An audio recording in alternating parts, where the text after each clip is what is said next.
So far we've talked about how scientists discovered the importance of faults and how they discovered the importance of the plate motions for causing those faults to move. So let's look a little bit more detail at how those things are related, faults and plates. So remember, we're going to have to look at our definition of a fault, which is where two blocks of Earth's crust meet and slide past one another. One thing we didn't talk about is that faults can come in all different sizes. So here is a coin, a US dime, a 10-cent piece, a very small coin. And if we look at this layer right here, we go along and it hits a little line and jumps over to the right where it continues along. There is a small fault in this tiny piece of rock that you could fit in the palm of your hand.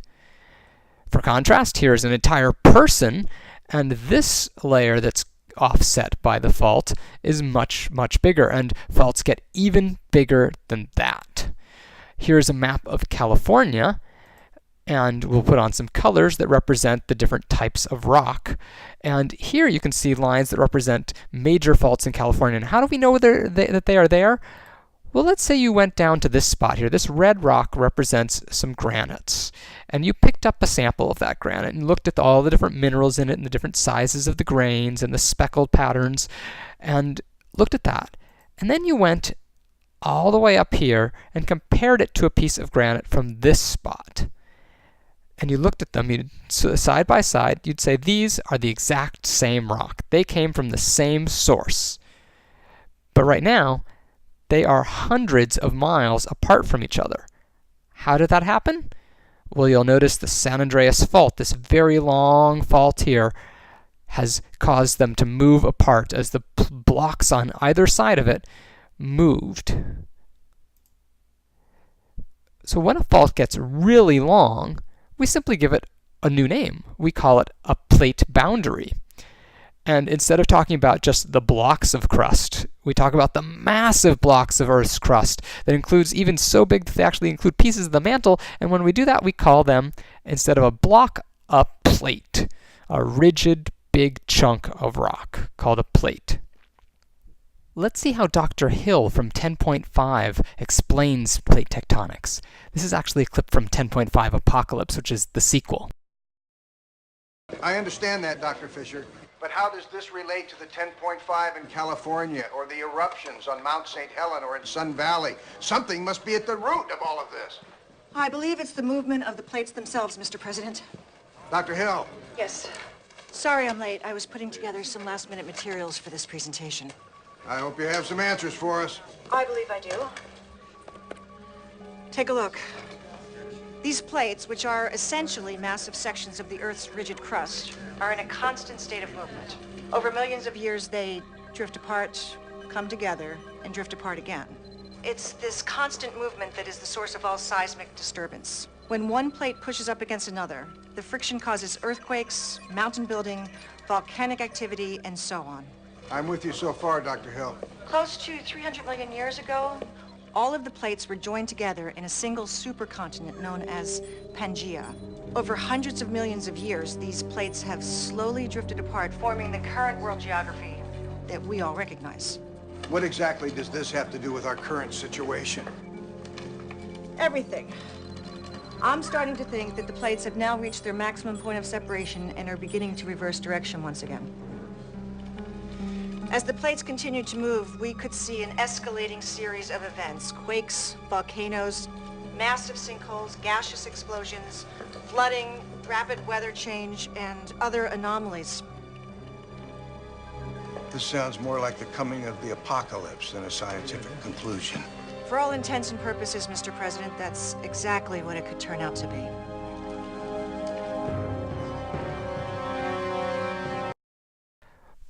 Despite the fact that Dr. Hill had a little bit of extra gloom and doom in there at the end, for the most part, everything that she said was accurate.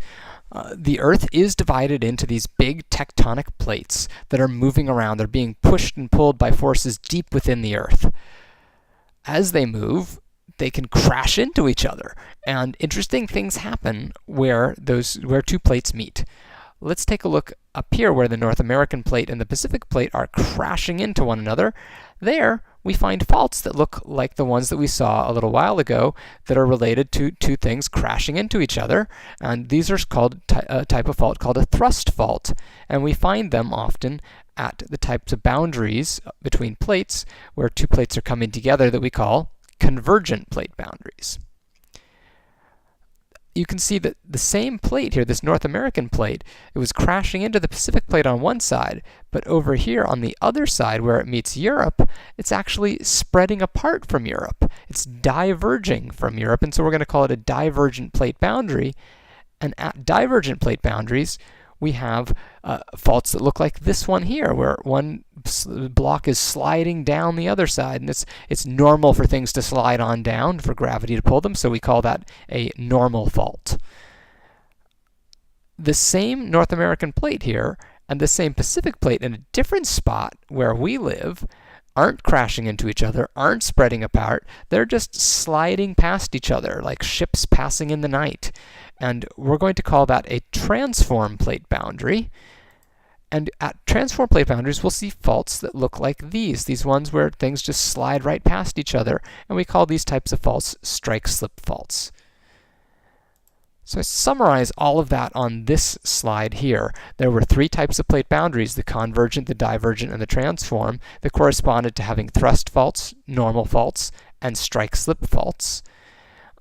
And within those, there are all sorts of subparts and subcategories to them. It depends upon whether or not you're having two oceanic plates crashing into each other, or an ocean crashing into a continent, or a continent crashing into a continent. We give those slightly different names, and slightly different things happen at them. What I want to draw your attention to here is this line here that says earthquakes. Which of these plate boundaries do you find earthquakes at? Well, yes, yes, yes, yes, yes. All of them. Everywhere you have plates moving past one another, sliding, crashing, anytime that they are touching and rubbing against each other and moving in one direction or another, there are going to be earthquakes. Earthquakes occur along shallow faults where plates are pulled apart. These are those normal faults that we saw. So let's take a look at some earthquakes popping along here. And these little red stars all indicate that these are earthquakes that are happening in the top 30 kilometers or so. Usually the mantle in the ocean is down about 10 to 15 kilometers, in some places even less. And so you'll have relatively shallow earthquakes in these spreading centers here. By contrast, where one plate dives down below another, the two plates are actually touching all the way down, and you get earthquakes both shallow in the top 30 kilometers as well as deeper and deeper and deeper as one slab goes down into the mantle. Now, we today are pretty darn sure that these plates are moving around because we can actually measure them using the high precision GPS that we looked at for volcanoes. We can see that all these different arrows here represent places where there's a GPS site that's been monitoring the movement of that spot. And relative to Africa, South America is running away in all of these different spots. So is North America. You can see where we are, the Pacific plate, and us starting to turn in a different direction, which allows us to slide beside North America here in California. That's why there's all those arrows right there, is because that's California, where we've got lots of GPS stations. And you can see there's movement all over the place, and each one of these plate boundaries is given a different name based upon whether or not the red ones are where things are crashing together. And you can see this plate called the Nazca plate is crashing into South America all the way along it. And so we get subduction zones all the way along there, and earthquakes that go from shallow to deep all the way along there. When we get back to studying the earthquake cycle again, which we're going to be doing in our lab, we can see that GPS movements help us track the accumulation of strain. In this particular case, we're looking at how much things are moving in North America relative to the Pacific Ocean.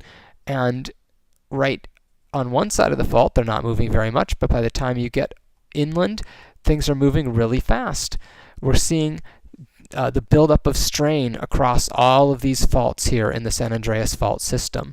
And we're going to be using that to figure out when the next earthquake is going to be and how big. And that's going to be the purpose of our lab. But first, you've got a couple of VoiceThread questions to go through to try and figure out if you understand all this stuff about plates and faults.